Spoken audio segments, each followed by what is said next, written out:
नमस्कार, बहुत बहुत स्वागत है आपका 4PM न्यूज नेटवर्क में। मैं हूं आपके साथ निधि तिवारी। सपा अध्यक्ष अखिलेश यादव ने मंगलवार को लोकसभा में बीजेपी सरकार पर जमकर हमला बोला। ओबीसी वर्गों को गुमराह करने का आरोप लगाते हुए उन्होंने कहा कि आरक्षण की 50% की सीमा को बढ़ाया जाए और जातिगत जनगणना के आंकड़ों को जारी किया जाए। अगर 50% सीमा नहीं बढ़ाई जाएगी तो पिछड़ों को हक कैसे मिलेगा? अखिलेश यादव ने कहा कि बीजेपी आज पिछड़ों और दलितों के वोटों से सत्ता में है, लेकिन उसने पिछड़ों और दलितों को सबसे ज्यादा गुमराह किया है। बीजेपी ने सभी जातियों के बीच केवल नफरत पैदा की है। अखिलेश यादव ने पिछले विधानसभा चुनाव का उल्लेख करते हुए बीजेपी पर निशाना साधा और कहा कि इन्होंने कुछ चेहरे आगे किए और कहा कि मुख्यमंत्री ओबीसी समुदाय से ही होगा, लेकिन जब मुख्यमंत्री बनाने की बात आई तो किसी और को ही बना दिया। उन्होंने कहा कि अगर इतना महत्वपूर्ण विधेयक पारित हो रहा है तो उसी के साथ आरक्षण की सीमा को भी बढ़ाया जाए, जातिगत जनगणना के आंकड़े जारी किए जाएं। जी हां, अखिलेश यादव ने इस बात पर जोर दिया कि सब जातियों को गिन लिया जाए। सबको लगता है कि वो संख्या में ज्यादा हैं, लेकिन उनकी उपेक्षा हो रही है। ऐसे में जातीय जनगणना तो होनी ही चाहिए। सबको उनकी संख्या के हिसाब से हक और अधिकार भी मिलना चाहिए। उन्होंने कहा कि पिछड़ों, दलितों और देश को बीजेपी ने सबसे ज्यादा गुमराह किया है। उन्होंने सत्ता पक्ष की ओर इशारा करते हुए कहा कि ये सरकार ना भूले कि उसे पिछड़ों ने यहाँ बैठने का मौका दिया है। जिस दिन पिछड़े और दलित हट जाएंगे उस दिन पता नहीं चलेगा कि आप कहां चले जाएंगे। जी हां, साथ ही अखिलेश यादव ने सामाजिक लड़ाई को आगे बढ़ाने वाले नेताओं और पार्टियों को धन्यवाद देते हुए आभार भी जताया। उन्होंने कहा कि हजारों सालों से दबे कुचले लोगों को आगे लाने के लिए नेताओं ने बेहद लंबा संघर्ष किया है। सभापति महोदय, मैं आपका धन्यवाद देता हूं कि मुझे बोलने का मौका मिला है। इस कॉन्स्टिट्यूशनल अमेंडमेंट बिल के समर्थन में मैं खड़ा हूं। साथ ही साथ बहुत सी बातें भी मुझे रखनी हैं। हालांकि समय सीमित है, पूरी बात नहीं रख पाऊंगा, लेकिन मैं कोशिश करूंगा कि कम समय में अपनी बात ख़त्म कर दूं।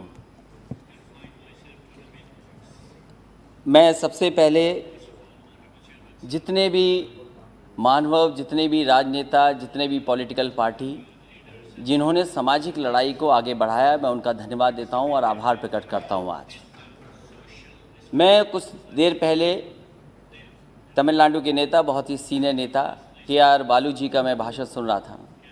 उन्होंने संघर्ष और किस तरीके से पुराने राजनेताओं ने, जो इस समाज में सबसे पीछे हैं, सबसे दबे लोग हैं, जो हज़ारों साल अपमानित हुए, उनके संघर्ष और उनको कैसे सम्मान और हक मिल सके, उसकी कैसे लड़ाई लड़ी गई। मैं कई माननीय सदस्यों का भाषण सुना। हमारे बगल में बैठी हैं सुप्रिया सुले जी, उनका भी मैंने भाषण सुना। वो कह रही कि सरकार से वो कंफ्यूज हैं, क्योंकि सरकार के एक माननीय सदस्य कुछ कहते हैं, दूसरे माननीय सदस्य कुछ कहते हैं। ये तो सदन की बात है सभापति महोदय, लेकिन अगर हम सत्ता पक्ष में बैठे लोगों की बातें सुने और उनका आकलन करें, अगर देश को सबसे ज़्यादा किसी ने गुमराह किया है तो वो भारतीय जनता पार्टी ने पिछड़ों को, दलितों को सबसे ज़्यादा गुमराह करने का काम किया। सही बात। और सभापति महोदय, नियत साफ हो तब हम उम्मीद करेंगे कि आरक्षण बचेगा। हम तो सरकार चलती देख रहे हैं उत्तर प्रदेश में। क्या सरकार वो भारतीय जनता पार्टी की नहीं है? क्या वो भारतीय जनता पार्टी के विचारधारा के लोग नहीं हैं? जहां तक आज कॉन्स्टिट्यूशनल अमेंडमेंट बिल की बात है, मैं दो बातें बिल्कुल साफ कहना चाहता हूं। हम सब स्वीकार कर रहे हैं, सदन के जितने भी सदस्य हैं, ये भी अच्छा है कि स्टेट्स को मौका मिल रहा है, वो अपने आप फैसला ले सकते हैं किन जातियों को ओबीसी में शामिल करना है। लेकिन क्या एक ही जगह पर जब तक आप 50% की कैप नहीं बढ़ाएंगे तो क्या ओबीसी को पूरा अच्छा मिल जाएगा? आप एक ही कमरे में न जाने कितने लोगों को बैठाना चाहते हैं। आप कहते हैं इसी सदन में, क्योंकि ये लोकसभा छोटी पड़ रही है, हमें एक सेंट्रल व्यवस्था बनाना पड़ेगा, क्योंकि बड़ा सदन बनाना है, हमें सब आराम से बैठ सके। तो आप अपनी सहूलियत के लिए तो बना रहे हैं सेंट्रल व्यवस्था। लेकिन आरक्षण जो सबसे मूल भावना रही मंडल कमीशन की, उससे खिलवाड़ कर रहे हैं। कौन नहीं चाहता जाति जनगणना हो? माननीय सभापति महोदय, हमसे बेहतर किसी ने नहीं देखा होगा कि जातियों में नफरत अगर कोई फैलाता है तो ये भारतीय जनता पार्टी के लोग हैं जो नफरत फैलाते हैं।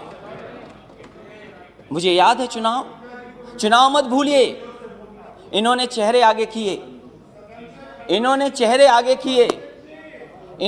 आगे किए कि ये ओबीसी मुख्यमंत्री होंगे, ये ओबीसी मुख्यमंत्री होंगे, ये ओबीसी मुख्यमंत्री होंगे। लेकिन जब मुख्यमंत्री बना तो कौन बना? ये हर जाति के अंदर नफरत फैला दी इन्होंने। इसलिए हमारी मांग है सभापति महोदय, जब इतना कॉन्स्टिट्यूशनल अमेंडमेंट बिल लाया गया है तो जो सबसे पुरानी मांग रही है कि सब जातियों को गिन लिया जाए। आज भारत में सबसे बड़ा मुश्किल काम यह है कि हर जाति ये समझती है कि मैं आबादी में ज़्यादा हूँ। हर जाति को एक दूसरे से कन्फ्यूज़न पैदा किया हुआ है कि आप ज़्यादा हैं जाति में, आपका हक छिन रहा है, आपको जो हक मिलना चाहिए वो नहीं मिल रहा है। तो सभापति मेरी मांग है, इस समय जब इतना बड़ा फैसला सरकार ले रही है और जब इनकी सरकारी पिछड़ों ने बनवाई है, तो जाति के आधार पर जो कास्ट सेंसस है उसके जो आंकड़े हैं कम से कम जारी होने चाहिए, क्योंकि सरकार ने हज़ारों करोड़ रुपया खर्च किया है। ये हमारे समाज की सच्चाई है कि जाति की सीमा के अंदर ही हम रह करके काम करते हैं, उस सीमा से बाहर नहीं निकल सकते। इसलिए जो सबसे बड़ी मांग हमारी है, एक तो आरक्षण की कैप बढ़ाई जाए, 50% से ऊपर किया जाए। वो सरकार स्वीकार करेगी कि नहीं करेगी? वहाँ के माननीय सदस्य जो पिछड़े और दलित बैठे हैं वो शायद इस बात को मानते होंगे कि आरक्षण बढ़ना चाहिए, लेकिन अगर एक को पद मिल जाए, एक मंत्री बन जाए, 2 मंत्री बन जाए, शायद उससे पिछड़ों का भला नहीं होने वाला। भला तब होगा जब हम इस 50% की सीमा को और आगे बढ़ा दें, तब जाकर के हमें पिछड़ों का भला होगा। मंत्री बनने से भला नहीं होने जा रहा है।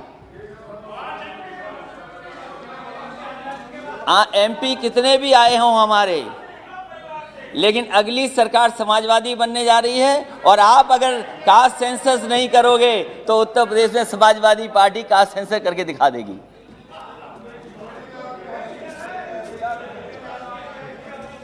और वो नारा जो सोशलिस्टों ने दिया सभापति महोदय, क्योंकि जब 50% से आगे की बात मैं कह रहा हूं तो वो नारा हमें याद करना चाहिए। सोशल लीडर्स ने दिया कि सोशलिस्टों ने बांधी गांठ, पिछड़े पावे 100 में 60।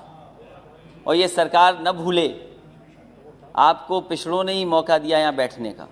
जिस दिन पिछड़े हट जाएंगे और दलित हट जाएंगे, आपका पता नहीं लगेगा कि आप कहाँ पर हो। इसलिए सभापति महोदय, हमारी 2 ही मांगे हैं कम समय में। एक तो सीमा बढ़ाई जाए और दूसरा ओबीसी के कास्ट सेंसस के जो आंकड़े वो जारी किए।